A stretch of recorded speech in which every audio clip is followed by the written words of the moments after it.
Do'stlar, tennis bilan shug'ullanayotganimizda 3 ta katta xatoyimiz bo'ladi. Birinchisi bu badanimiz bilan qo'limizni qotirish. Ikkinchisi bu shoshilishimiz. Uchinchisi juda ko'p o'ylash. Agar birinchisini qarab o'tadigan bo'lsak, qo'limizni qotishi. Raketkamizni olib chiqayotganimizda hech qachon qo'llarimizni qotirish kerak emas. Chunki qancha tez raketkamizni razgon beradigan bo'lsak, shuncha tez ko'ptogimiz uchadi.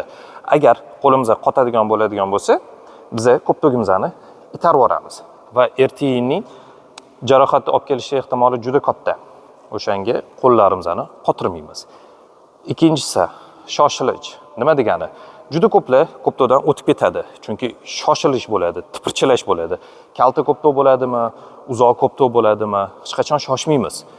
Raqibimizga qaraymiz. Raqibimizning raketkasiga ahamiyat beramiz. Chunki raketkasidan ko'pto'ga chiqayotganda biz ko'pto'ni anglashimiz bor. Va o'shanda ko'pto'yimiz kelayotgan joyini anglab olib, oyoqlarimiz bilan to'g'ri kelib, raketkamizni qo'yib, olib chiqamiz. Uchinchisi juda ko'p o'ylash. Juda ko'plar o'yin vaqtida to'g'ri qilyapmanmi?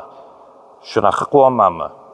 U yoqqa uraymi yoki bu yoqqa uraymi? Juda ko'p o'ylashni boshlaydi. Agar o'yin vaqtida o'ylaydigan bo'lsak, bizning badanimiz miyamizning orqasidan kech qoladi. Chunki miyamiz hali nimadir o'ylayapti, lekin badanimiz hali nima qilishni bilmaydi. Chunki miyamiz bo'sh bo'lish kerak. Srazu kelgan boshimizga narsani o'shani ishlatamiz. Tennis o'ynaymiz. Tennisni sevamiz. Rahmat.